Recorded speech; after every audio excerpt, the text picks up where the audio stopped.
Hi guys, it's Jamie here, and today I'm doing the front inside cover of the May journal. And I've been waiting a little while to do this because I've been thinking about how to do it. But what I want to make, and therefore I have some Amazon packaging, is a notice board like you would have got advertising a circus.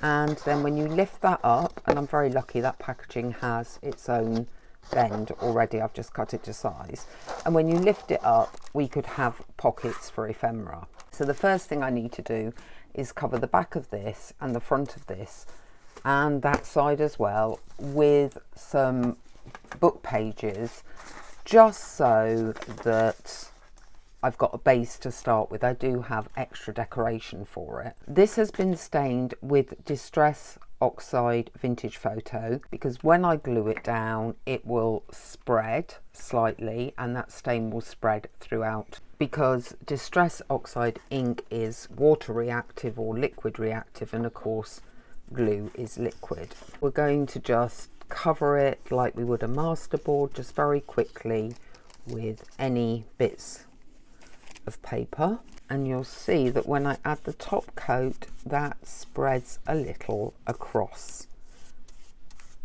that page. You can see it gradually staining down a bit. I don't mind which way anything goes because it is a base. You're not going to see much of this, if any. I've cut them quite big because I'm not worrying about doing lots of artwork on top of this. I don't need different layers, textures, etc. I'm overlapping to make sure that it all fits together, and I will be covering 3 surfaces, both sides of this, not the flip over, and the base that it's going on, which is already glued to the book. Everything's going to be quite thick and heavy by the time I finish. I will come back when everything's glued and dried. For the actual inside of the notice board, I have printed onto coffee stained paper one of Emma's circus papers, I think it is, and all I'm going to do is glue it down and then get a smoothie tool thing and make sure it's fully glued on all the edges. You can go back over this with a coat of Mod Podge if you want. So that's that done, and I can set that to one side to dry. For the actual board, which still has the flippy bit, you can see it's a bigger border.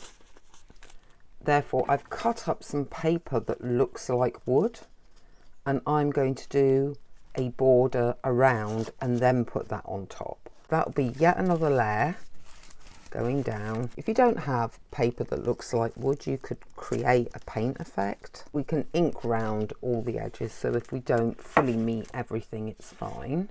Don't know if I wanted to go it that way at the bottom. I think I might. And we have some gaps to fill in. Come down that way, cut off the excess and come down the other side. I've got another long piece that could go across the top. I'm going to go over the whole lot. This is why I get through so much Mod Podge or glue, and pop our top cover down.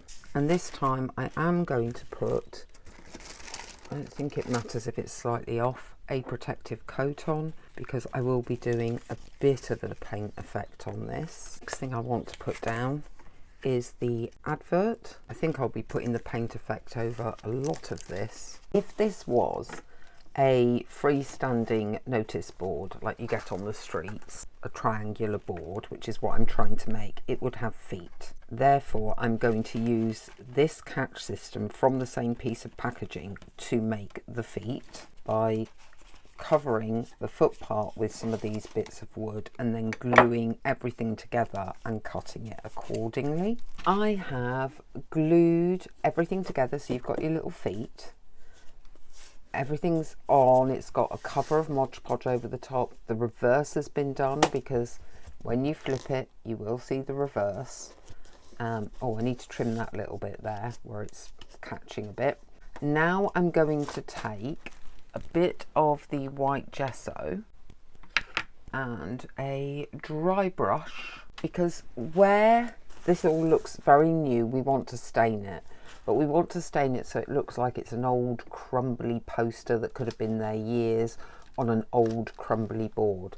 So around these edges and the edges of the poster, we're going to work a bit of the gesso in. I want to make sure there's not too much and that it's irregular. Somewhere now we've got a very, very thin layer down.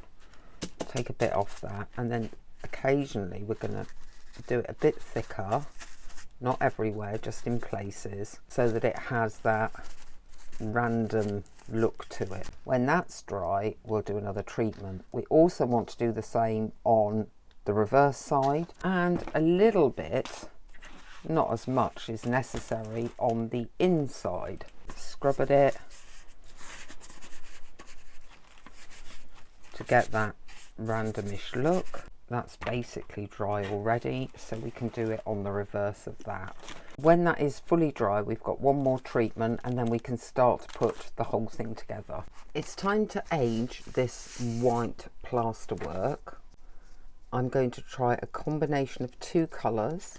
One is the antique linen and the other one is the tea dye. These are all quite dried out. That seems very pale. The tea dye just changed the head. And this is more a pinky brown. That seems to have a bit more, less dried out than the other one.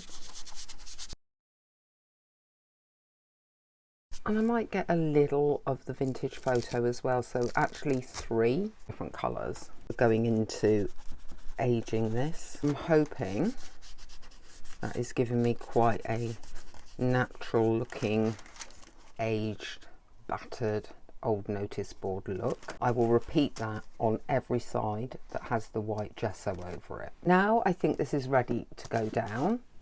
So all we are going to do is glue this. Have to check our angles. It doesn't matter if it sticks out under there, but we need to check where it's going to stick down. So it's going to be slightly over and here. And the way I'm going to do that is I'm going to take initially some double-sided tape. I think I can get 2 pieces on. Squish this down so it sticks before trying to peel the back off. Hopefully the back will now come off easily without pulling everything. I'm going to go over and down. Check that will fold. It will. Push that down. And if we want to be super secure, we can get another piece of circus paper, tear a section off and glue it over.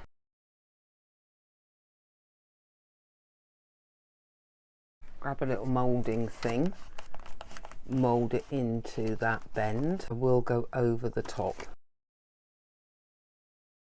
When that's dry, we need to trim that up. Then we're going to put some pockets on. This is really coming together now. If you were to do this as a junk journal as a gift, you might want to put a little high note here. You might want to just put something they can write on here. This inside pocket is been made so that it has a bit of a stand away, some hinging to give it a bit of depth. As you can see, I've hinged along 2 sides and the bottom and then cut away the excess so that when it goes on it's not too bulky. With the ephemera for these pockets, I don't need to do much. I put a little picture of a clown inside that one, stained the circle with the vintage photo. I'm now just staining the outside. On the reverse, where it's pure white, same again. Just make it look a bit grungier and a bit older on this side. And then we have a piece for one of the pockets. This we made in the live, doing the little clusters. Bit of aging on that one. Put that in there. Hopefully it will sit down low enough that it can still bend. You could actually stick that across there at an angle. There's our little elephant. Putting a little something on these pockets. We have a little circus clown with a mitt one. We've got a white elephant one, which we could put here. And there you go. We have our flip up notice board with pockets. I love it. If you have enjoyed this video, please give it a thumbs up.